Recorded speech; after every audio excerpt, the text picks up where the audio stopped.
Hello friends, मैं पूजा शर्मा स्वागत करती हूँ आपका पूजा शर्मा क्लासेस में। उम्मीद करती हूँ आप सब अच्छे होंगे और आपके माता पिता भी स्वस्थ होंगे।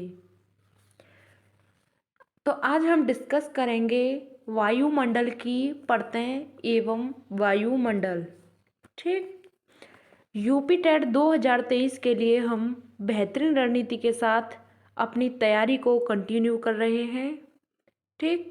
आपको यूपी टेट में क्या पढ़ना है और किस तरीके से पढ़ना है, कौन कौन से टॉपिक पढ़ने हैं, उसकी हम तैयारी कराएंगे जिससे आपका यूपी टेट एक बार में ही क्लियर हो जाए।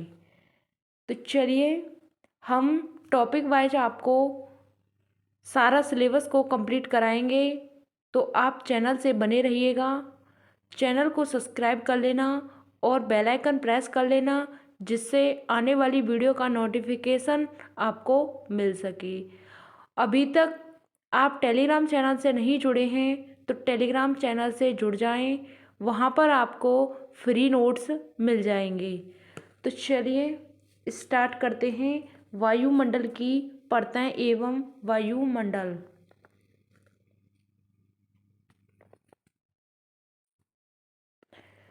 इसमें हम सबसे पहले प्रमुख पर्यावरण दिवस के बारे में जानते हैं जो एग्ज़ाम की दृष्टि से बहुत ही महत्वपूर्ण है।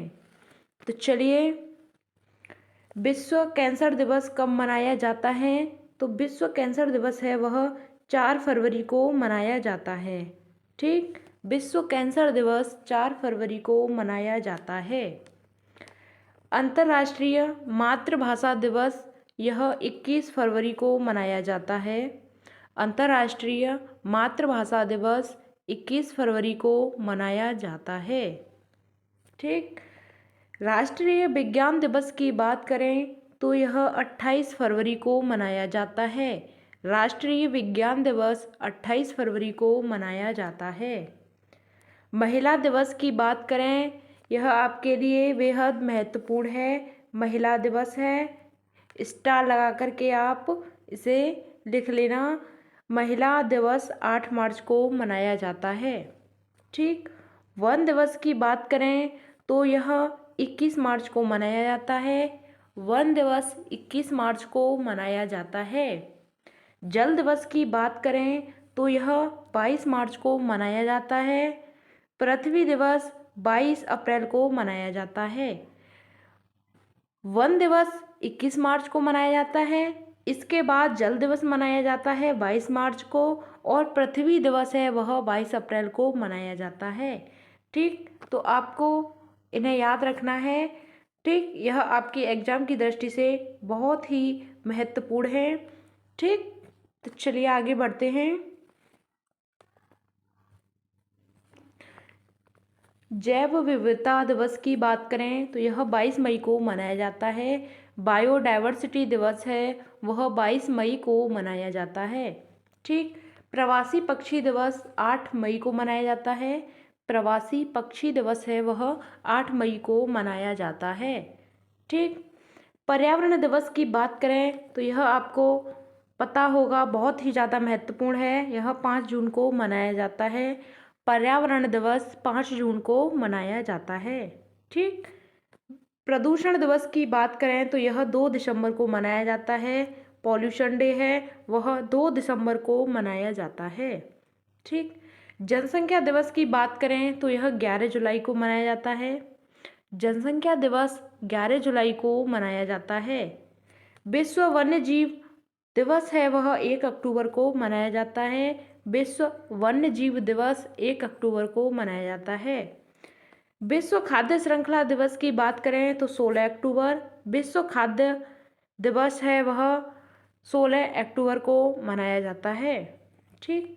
राष्ट्रीय उपभोक्ता दिवस की बात करें तो यह भी आपके लिए बहुत ही महत्वपूर्ण है। स्टार लगा के आप इसको लिख लेना कि राष्ट्रीय उपभोक्ता दिवस है वह 24 दिसंबर को मनाया जाता है। ठीक। दोबारा से रिपीट कर लेते हैं। विश्व कैंसर दिवस 4 फरवरी, अंतर्राष्ट्रीय मातृभाषा दिवस 21 फरवरी, राष्ट्रीय विज्ञान दिवस है वह 28 फरवरी, महिला दिवस 8 मार्च, वन दिवस 21 मार्च को और जल दिवस है वह 22 मार्च, पृथ्वी दिवस 22 अप्रैल। यहाँ तक बात क्लियर। आगे बढ़ते हैं। बायोडायवर्सिटी दिवस है वह 22 मई को, प्रवासी पक्षी दिवस 8 मई को, ठीक। विश्व पर्यावरण दिवस 5 जून को मनाया जाता है। पॉल्यूशन डे है वह 2 दिसंबर को मनाया जाता है, ठीक। जनसंख्या दिवस 11 जुलाई को और विश्व वन्य जीव दिवस 1 अक्टूबर को मनाया जाता है। विश्व खाद्य श्रृंखला विश्व खाद्य दिवस है वह कब मनाया जाता है, फूड डे है वह 16 अक्टूबर को। राष्ट्रीय उपभोक्ता दिवस 24 दिसंबर को मनाया जाता है। यहाँ तक बात क्लियर। तो आगे बढ़ते हैं। अब बात करते हैं हम वायुमंडल की, ठीक। इसमें क्या क्या होता है। वायुमंडल में नाइट्रोजन होती है वह 78% होती है। वायुमंडल में नाइट्रोजन कितनी होती है, तो वायुमंडल में नाइट्रोजन 78% होती है, ठीक। वायुमंडल में ऑक्सीजन की बात करें तो 29% वायुमंडल में ऑक्सीजन होती है और वायुमंडल में कार्बन डाइऑक्साइड की बात करें तो 0.03% होती है। कार्बन डाइऑक्साइड 0.03% होती है। वायुमंडल में ऑर्गन की बात करें तो 0.09% यह हमारे वायुमंडल में ऑर्गन होती है। दोबारा से बात करते हैं नाइट्रोजन की, तो यह सबसे ज़्यादा पूछा जाता है एग्जाम में 78%, ठीक। ऑक्सीजन की बात करें तो 20.9% ऑक्सीजन पाई जाती है और कार्बन डाइऑक्साइड है वह 0.03% पाई जाती है। ऑर्गन की बात करें तो 0.09% पाई जाती है। यहाँ तक बात क्लियर। तो आगे बढ़ते हैं। वायुमंडल में तापमान के हिसाब से 5 परतों में बांटा गया है। वायुमंडल है वह तापमान के हिसाब से निम्न 5 परतों में बांटा गया है। तो वह 5 परतें कौन कौन सी होती हैं, तो बात करते हैं। सबसे पहली परत होती है हमारी क्षोभ मंडल, ठीक। कौन सी परत होती है, क्षोभ मंडल। उसके बाद समताप मंडल परत होती है। फिर मध्य मंडल है वह होता है। इसके बाद आयन मंडल होता है। उसके बाद बाह्य मंडल होता है, ठीक। वायुमंडल के हिसाब से 5 परतों में बांटा गया है। सबसे निचली परत होती है हमारी क्षोभ मंडल, उसके बाद आती है हमारी समताप मंडल, उसके बाद मध्य मंडल, फिर आयन मंडल और फिर बाह्य मंडल, ठीक।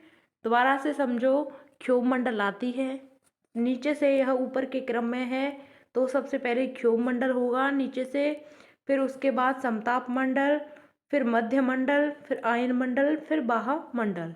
यहाँ तक बात क्लियर, ठीक। फिर इसके बारे में और आगे जानते हैं,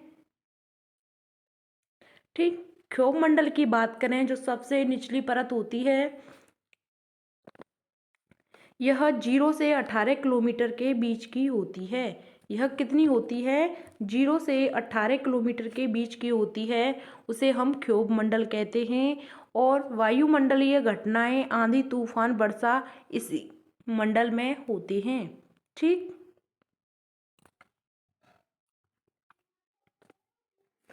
वायुमंडलीय जो घटनाएं होती हैं वह क्षोभ मंडल में ही होती हैं। इसमें आंधी तूफान वर्षा यह घटनाएं होती हैं 0 से 18 किलोमीटर के बीच में, ठीक।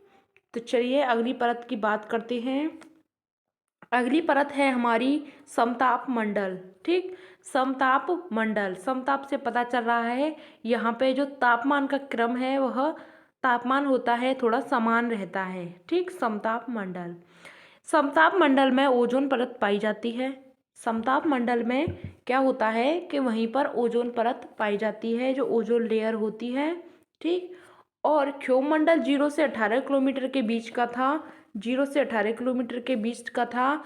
फिर उसके बाद की बात करें तो हमारा समताप मंडल आया है। तो समताप मंडल है वह 18 किलोमीटर से 50 किलोमीटर के बीच का होता है, ठीक। 18 किलोमीटर से 50 किलोमीटर के बीच का होता है समताप मंडल। इस मंडल में वायुयान है, हवाई जहाज होते हैं, वह उड़ते हैं, ठीक। इसमें वायुयान उड़ते हैं और जो हमारा तापमान होता है वह यहाँ पर समान होता है। ठीक, तापमान है वह समान होता है। ठीक, चलिए आगे बढ़ते हैं। अब बात करते हैं सप्ताह मंडल के बाद मध्य मंडल की। ठीक, मध्य मंडल 80 किलोमीटर से के बीच का होता है। ठीक, 80 किलोमीटर से बीच का होता है, जो यह मध्य में आ जाता है या ऊपर होता है। ठीक, इसमें क्या होता है कि जो तारे होते हैं, जो उल्कापिंड होते हैं, वह टूटते तारों को यहाँ पर ख़त्म कर देता है। मध्य मंडल है वह टूटते हुए तारों को ख़त्म कर देता है, वह मध्य मंडल कहलाता है। ठीक, यह 80 किलोमीटर के बीच का होता है और यहाँ पर जो तारे टूटते हैं, उल्कापिंड टूटते हैं, उन टूटते तारों को ख़त्म कर देता है। कौन सा मंडल ख़त्म कर देता है? तो मध्य मंडल ख़त्म कर देता है।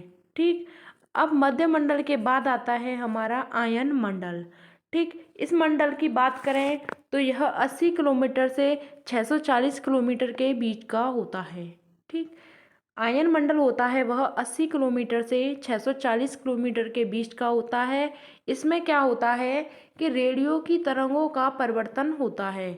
इसमें रेडियो की तरंगों का परिवर्तन होता है, उसे हम आयन मंडल कहते हैं। जहाँ पर रेडियो की तरंगें वगैरह होती हैं, इसी मंडल में होती हैं।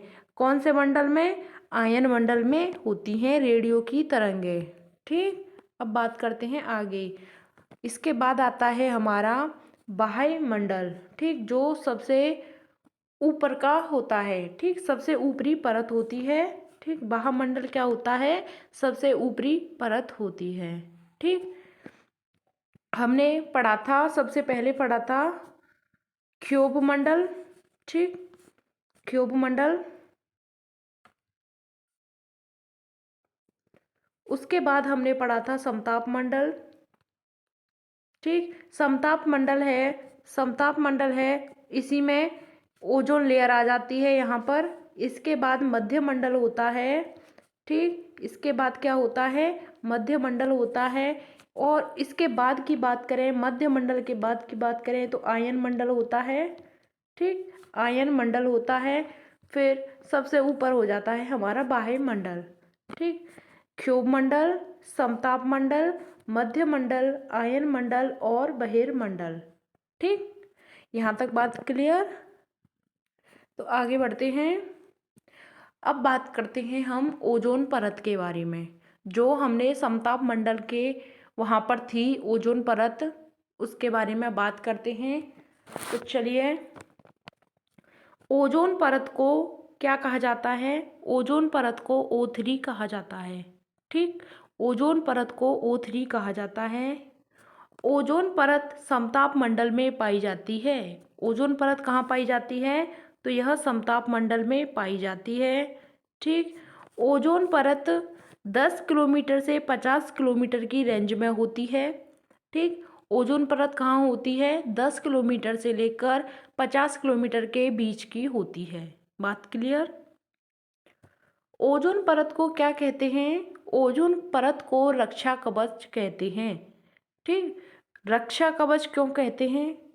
तो इसे रक्षा कवच इसलिए कहते हैं कि सूर्य से आने वाली किरणें हैं वह हमारे शरीर को बहुत साइड इफ़ेक्ट करती हैं, जिससे हमारी त्वचा पर कैंसर जैसी समस्याएं होने लगती हैं, चर्म रोग होते हैं वह होने लगते हैं। तो यह हमारा रक्षा कवच होता है। ठीक, ओजोन परत क्या होता है? रक्षा कवच होता है। ठीक, ओजोन परत का कार्य सूर्य से आने वाली यूवी रेज को रोकता है। यूवी किरणें आती हैं सूर्य से, उनको यह ओजोन परत है वह रोकता है। ठीक, ओजोन परत है यदि नहीं रोक सकती है तो इससे क्या होता है? वह गंभीर रोग होने स्टार्ट हो जाते हैं। ठीक, इससे गंभीर रोग हैं वह होने लग जाते हैं। तो चर्म रोग होता है, मोतियाबिंद होता है, कैंसर जैसी आदि समस्याएं होने लगती हैं। ठीक, ओजोन परत से चर्म रोग, मोतियाबिंद, कैंसर जैसी समस्याएं होने लगती हैं अगर ओजोन परत ना रुके तो। ठीक। ओजोन परत दिन प्रतिदिन पतली होती जा रही है। तो ओजोन लेयर दिन प्रतिदिन पतली होती जा रही है। किसके कारण वह पतली होती जा रही है? तो CFC गैस के कारण, क्लोरोफ्लोरोकार्बन की वजह से यह पतली होती जा रही है ओजोन परत। और यह CFC गैस कहाँ से निकलती है? तो इसकी बात करें तो यह फ्रिज से और AC से ओजोन परत पतली होती जा रही है, इसमें CFC गैस निकलती है। ठीक। फ्रिज और AC से CFC गैस निकलती है। ओजोन परत की मोटाई को नापने की एक इकाई होती है, उसका नाम है डावसन इकाई। ठीक, डावसन इकाई है। इससे हम ओजोन परत की जो मोटाई होती है उसे मापते हैं। ठीक। ओजोन दिवस है वह कब मनाया जाता है? तो ओजोन दिवस हर साल 16 सितंबर को मनाया जाता है। एक मिनट, यहाँ पे यह पॉइंट गलत हो गया है, यह अक्टूबर लिख गया है, यहाँ पे 16 सितंबर को मनाया जाता है। ठीक, 16 सितंबर को ओजोन लेयर दिवस है वह मनाया जाता है। ठीक, यहाँ तक बात क्लियर। ओजोन परत संरक्षण के लिए मॉन्ट्रियल प्रोटोकॉल सम्मेलन 1987 में हुआ था। ठीक, ओजोन परत संरक्षण के लिए मॉन्ट्रियल प्रोटोकॉल हुआ था, वह 1987 में हुआ था। ठीक। CFC गैस क्लोरोफ्लोरोकार्बन जो फ्रिज और AC या फोम बनाने वाले कारखानों से निकलती है उसे हम CFC गैस कहते हैं। इसकी वजह से हमारी जो ओजोन परत है वह दिन प्रतिदिन पतली होती जा रही है। ठीक, यहाँ तक बात क्लियर। तो चलिए, आपको फ्री नोट्स मिल जाएंगे, टेलीग्राम चैनल से जुड़ना ना भूलें, लिंक आपको डिस्क्रिप्शन बॉक्स में मिल जाएगी। तो आप इसी तरीके से बने रहिएगा और हम आपको सारा सिलेबस टॉपिक वाइज कराते रहेंगे और अपनी तैयारी को आप बेहतर करें। और आप अच्छे से अपनी तैयारी में अभी से जुट जाएंगे, अभी से लग जाएंगे तो आपकी तैयारी आने वाले एग्ज़ाम तक इतनी बेहतर तरीके से हो जाएगी, बहुत अच्छे तरीके से। सिर्फ आपको रिवीजन करना है उस टाइम पर और प्रीवियस ईयर पेपर लगाने हैं, वो मैं आपको कराऊंगी। अभी आप सिलेबस को कंप्लीट करो, उसके बाद हम आपको अपनी रणनीति को बेहतर तरीके से आपके साथ शेयर करेंगे, किस तरीके से क्या करना है जिसका आपका एग्ज़ाम है वह एक बार में ही क्लियर हो जाए। तो चलिए, मिलते हैं आपको आगे की नेक्स्ट वीडियो में, तब तक के लिए बने रहिएगा। जय हिंद, वंदे मातरम।